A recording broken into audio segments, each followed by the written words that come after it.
Welcome to a new episode of Podcast Infinity.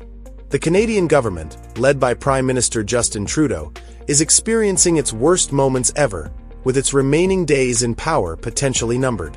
This is due to various reasons, the most recent being the attack by the U.S. President-elect Donald Trump on Canada and his mockery of its situation, especially Trudeau. Just a few days ago, Canadian Finance Minister and Deputy Prime Minister Chrystia Freeland resigned, shaking the already unpopular Canadian government. Trudeau pushed Freeland to resign as part of his efforts to appease Trump, who disliked the outgoing minister and even mocked her after her resignation. Trump, enjoying his time at his Florida residence, sees his statements and threats contributing to the downfall of the Canadian government, destroying what little remains of its popularity among Canadians.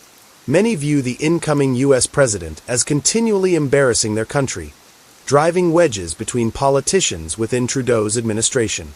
Why has Canada reached this point? Why is Trudeau's government so fearful of Trump? What threats is Trump making against Canada? Why did the U.S. president dislike the resigned finance minister? Could we soon witness the collapse of the current Canadian government? These are some of the questions we'll explore in today's discussion. On December 4, 2019, while sitting next to then German Chancellor Angela Merkel during a press conference held on the sidelines of the NATO summit in Britain, a journalist asked U.S. President Donald Trump a striking question. The journalist specifically inquired if Trump had heard the remarks made by Canadian Prime Minister Justin Trudeau in a leaked video that surfaced on social media. Just hours before the question, a secretly recorded video was leaked during a reception hosted by Buckingham Palace for NATO leaders on the evening of Tuesday, December 3rd. In the short video, Justin Trudeau appeared mocking Trump and making fun of him while standing with then British Prime Minister Boris Johnson, French President Emmanuel Macron, then Dutch Prime Minister Mark Rutte, and Princess Anne, the daughter of Queen Elizabeth II. In response, Trump told the journalist, "Trudeau is two-faced," and then went on to tell reporters, I've criticized him before because Canada spends less than 2% of its GDP on defense, referring to NATO rules that stipulate member countries must spend at least 2% of their GDP on defense. However, the disagreements between the two men are much deeper and older than that, and certainly extend beyond the issue of Canada's weak defense spending within NATO. In 2016, during his presidential campaign against then Democratic Party nominee Hillary Clinton, Trump attacked the North American Free Trade Agreement, NAFTA, multiple times. This agreement, which included the United States, Mexico, and Canada, was referred to by Trump as the worst trade deal ever. The agreement first came into effect in 1994 and was the result of years of negotiations among the three countries, creating the world's largest free trade zone. Over the following years, NAFTA became the cornerstone of trade relations between the three nations. However, Trump was dissatisfied with the agreement, considering it unfair to the United States. Consequently, after entering the White House in 2017, he began pushing Mexico and Canada toward renegotiating its terms or agreeing on a new agreement. As expected, the negotiations among the three countries involved intense back and forth between the U.S. administration on one side and the Mexican and Canadian governments on the other. During this period, Trump dealt several painful blows to both countries, perhaps the most notable being his decision in March 2018 to impose tariffs on U.S. imports of steel and aluminum from Canada and Mexico. Trump signed an executive order imposing a 25% tariff on steel imports and a 10% tariff on aluminum imports.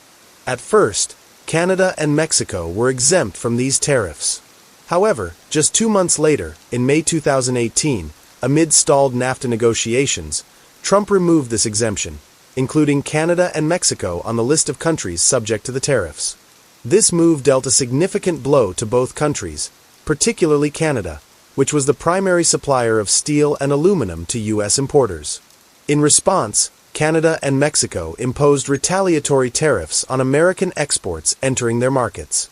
Trump maintained these tariffs on Canadian and Mexican goods until about a year later, when they were lifted as negotiations for a new agreement progressed. This new agreement, called the United States-Mexico-Canada Agreement, USMCA, was set to replace NAFTA. The legislative bodies of the three countries ratified the agreement. Mexico in December 2019, the United States in January 2020, and Canada in March 2020.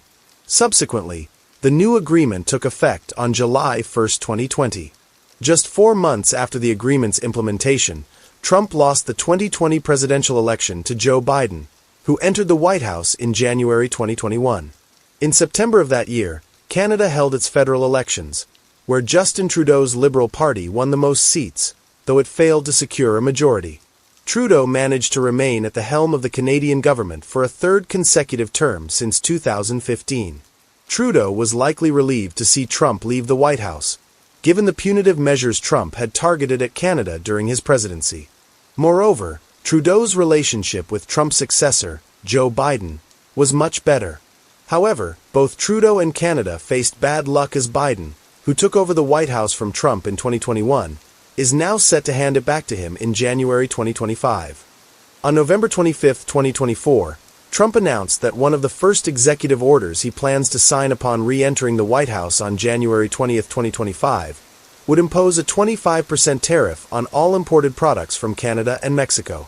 He justified this decision by accusing both countries of having open borders that allow illegal immigrants and drugs, particularly fentanyl, to flood into the United States. If such a measure were implemented, it would spell disaster for both Canada and Mexico. Approximately 83% of Mexico's exports and 75% of Canada's exports are destined for the U.S. Therefore, imposing tariffs at the staggering rate mentioned by Trump would deal a devastating blow to both economies, potentially dragging them into economic recessions. In the face of these threats, Mexico and Canada adopted different approaches. Hours after Trump's announcement, on November 26, 2024, Mexican President Andrés Manuel López Obrador responded by stating that his country might retaliate with similar tariffs on American goods. He also argued that drug problems are a societal issue within the U.S., while emphasizing that Mexico had made significant efforts to address illegal immigration. On the other hand, Canada opted for a more conciliatory approach. 4 days after Trump's announcement, on November 29, Canadian Prime Minister Justin Trudeau traveled to Florida to meet Trump at his private resort Mar-a-Lago at the request of Canadian officials. During the dinner, Trudeau attempted to persuade Trump to reconsider his threats to impose tariffs on Canada. However, the dinner turned into an opportunity for Trump to mock Trudeau and his government. Trump reportedly joked about Canada being the 51st state of the United States and even hinted at the possibility of annexing it. According to sources familiar with the event, Trudeau and his team had to laugh at Trump's remarks despite their discomfort, as the situation demanded diplomatic composure. When news of this incident leaked to the press, Canadian Public Safety Minister Dominic LeBlanc downplayed the matter, stating, "We were simply having a light-hearted social evening with jokes and laughter." Trudeau himself refrained from commenting on the matter, choosing instead to swallow the humiliation. 2 weeks later, on December 10th, Trump reiterated the same joke publicly by posting on his social media platform, Truth Social. In his post, he wrote, "It was a pleasure dining with the Governor of the great state of Canada, Justin Trudeau. I look forward to meeting with the Governor again to continue our deep discussions on tariffs and trade." The post further angered Canadians, who saw it as an insult to their country. The incident fueled political pressure on Trudeau, whose popularity had already been declining. On December 16, 2024, Canadian Finance Minister Chrystia Freeland, one of the most influential members of Trudeau's government, announced her resignation. She explained that her decision was made after Trudeau informed her the previous week that he no longer wanted her to remain in her position. Freeland's resignation highlighted growing internal disagreements within the government. The disagreements reportedly included issues such as Trudeau's proposal to distribute $250 checks to Canadians earning less than $150,000 annually and temporary tax exemptions on essential goods during the holidays. Freeland had opposed these policies, describing them as irresponsible and contributing to an already ballooning budget deficit of 60 billion Canadian dollars, a figure she had aimed to reduce to 40 billion. However, the final straw between the two was reportedly the issue of tariffs threatened by Trump. Freeland believed that Canada was ill-prepared to handle such measures, further exacerbating tensions between her and Trudeau. Trump appeared delighted with Freeland's resignation. He had reportedly disliked her since her role as Canada's representative in NAFTA renegotiations during his first term. Following her resignation, Trump mocked her, Trudeau, and Canada, saying, "The great state of Canada was stunned by the resignation, or firing, of its finance minister by its Governor Justin Trudeau. That lady was toxic and not fit to negotiate deals that would benefit the unhappy Canadian citizens." He concluded his remarks with the phrase, "She will not be missed." Hours after Freeland's resignation, Public Safety Minister Dominic LeBlanc was sworn in as her replacement as Finance Minister. On December 17, 2024, his first day in office, LeBlanc announced that Canada would allocate $1 billion Canadian dollars, approximately $909 million US, to a plan aimed at enhancing border security with the United States. This measure was primarily intended to reduce illegal migration into the U.S. via Canada. During the 12 months leading up to October 2024, U.S. authorities apprehended over 23,000 individuals near the U.S.-Canada border. While this figure may seem significant, it pales in comparison to the nearly 1.5 million individuals apprehended at the U.S.-Mexico border during the same period.